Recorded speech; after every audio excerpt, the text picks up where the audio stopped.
A very good evening to you from Stellenbosch and the Dani Craven Stadium. Stellenbosch against Polokwane City. This is the second of the second round matches in the Nedbank Cup. Supersport United booking their place last night and a busy weekend to come. Stellenbosch, of course, semi-finalists in the last two editions, but they were really made to sweat in the first round against Kruger United at this venue, coming from behind against the team from the Motsepe Foundation Championship. It wasn't easy for Polokwane City either.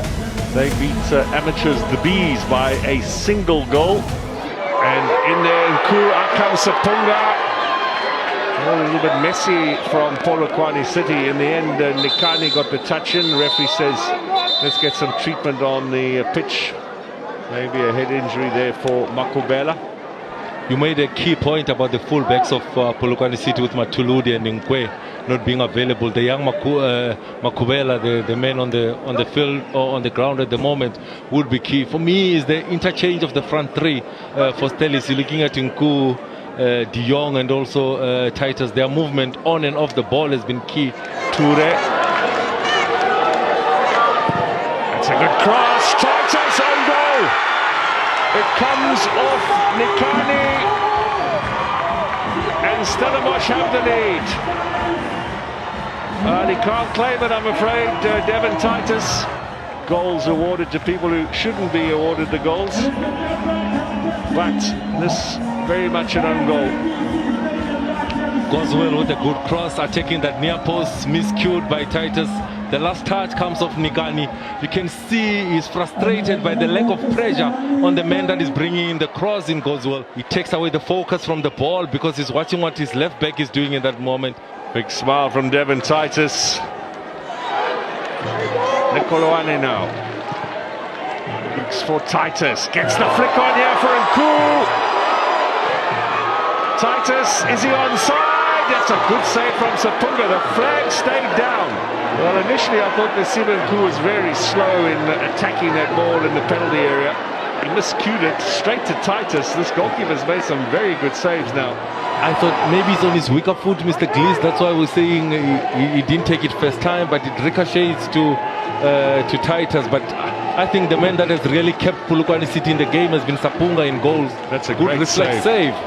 That's a massive save. It's really been getting stuck in there. Here's Polokwane now, dragging it back. Titus! 2-0.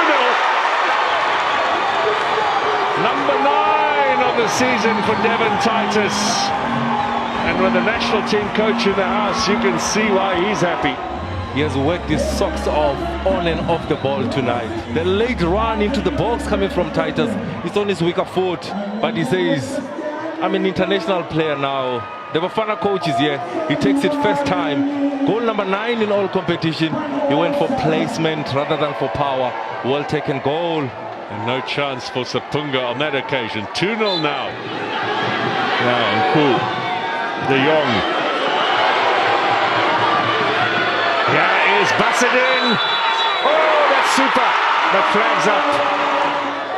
Good interplay from Nku, De Jong, then Jabbar picks it up. He's so onside, it's frightening. Not the correct call at all. He's clearly onside, that is Bassadin. That should be 3-0 to Stellis. Not the correct call by the refereeing team. Here's Barnes now. Chance for Bassadin. Oh, it is saved by Sapunga. Oh, he had a fabulous finish for the previous one. That was a little bit on the soft side from Powers Bassadin. I just think he chose the wrong technique. He goes for placement, in-step technique. I thought he should have gone for the laces, generate power as he did in that disallowed goal, which was supposed. Those two first half goals enough to ensure their progress into the last 8 of the National Cup competition. And they now eagerly await to see who they will be meeting. But it was a quiet night for Apollos. It was a busy night for Stellenbosch in front of goal, and Devon Titus, the star of the evening. Stellenbosch 2, Polokwane City 0. Coach Steve Barker. Coach, appreciate your time. The team advances to the next round of the Nedbank Cup. Yes, I thought it was a really good performance throughout. I think especially the first half, I think we're dominant and deserve to have got the goals we did. So, a nice bounce back performance from our last one. Happy to be in the draw in the last 8. So looking forward to see who will be our next opponent. But yeah, overall I thought it was a good solid performance from everybody, and nice to just reward our fans with a good victory at home. We go away to Galaxy and then we got 3 home games on the bounce, so it's important for us to make this home ground like a fortress, so it was a good start tonight. Getting the balance right, how important was that today? Looking solid in defense and in attack lethal as well.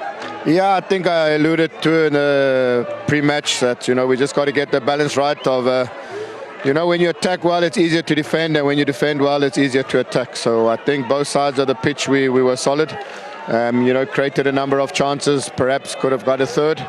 And even in the second half, maybe just took our foot off the pedal a bit, which, sometimes you just got to show that ruthlessness and get the third goal and really bury the game. But yeah, I felt we were comfortable enough and a good win for us. It speaks about the dominance when you have players like Jabbar, when you have players like Palace that could have easily as well won man of the match. Yeah, I know. I thought Jabbar was really good tonight. Janino was really good. I think, if I look around, I think everybody put in a solid performance. And, as I tell the players week in and week out, if you have 6-7 players putting in big performances, it increases your chance of winning more football games. So tonight I thought everybody was really good. Before I let you go, Coach, I was talking to Devin and we were talking about the peaks and the dips when it comes to his performance. And he said, the coach talked to me and said, listen, we need you. Yeah, no, it was obviously nice, to have the head coach of our national team here to watch the players, and I think it's always a boost. Obviously, Devin has recently been in the squad, so I just reminded them, it's about the team. If the team plays well, then individuals will have a good individual performances. So, and I think he went out there, great goal that he scored. Devin, he just every week in and week out, just the effort that he puts in, his mentality is of first class. So pleased for him to have got man of the match. Congratulations. Thank you. Coach, appreciate your time. Let's get your analysis on the 90 minutes. First 20 minutes, I just wish the game could get finished, because we were nowhere. We were nowhere to be seen. We defend the ball, we give it away. We have the ball, we give it away. We couldn't do anything right. But after we conceded the first goal is when we started to come back to the match. But getting back into the game with a team like Stellenbosch, who knows how to defend well, it was a mountain to climb. And with the second goal, after that first goal, going to the second goal, now we are up. We are trying to overload. We are trying to push forward. They get us on a counter, but with what we have expected, because we told the guys that the moment we go up, we must not leave the gaps at the back. We'll rather shift very quick to the side of the ball, but we didn't do that, and they punished us from that. So after that moment, that is when we started to be Polokwane City that we know that can defend, that can play football. So the second half attitude, I think if we have started with it, we could have got something. But the first half is the one that I want to forget and we want to forget. I want to point out a player like Ayabonga where, on a number of occasions, just caught without the ball, without attention, but also today the balls were not coming through to a player like Ozone Apollos. Yeah, no, if you check how many times we have changed Apollos and Daniels, then it will tell you that we wanted to get something from them. But it didn't happen, because with Apollos he was always been double marked.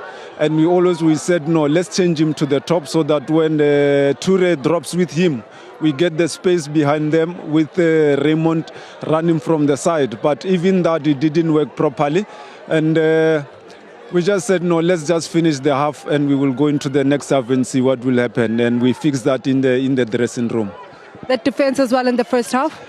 Was in shambles. But it wasn't because of them per se. It was because of what we were encountering after losing the ball.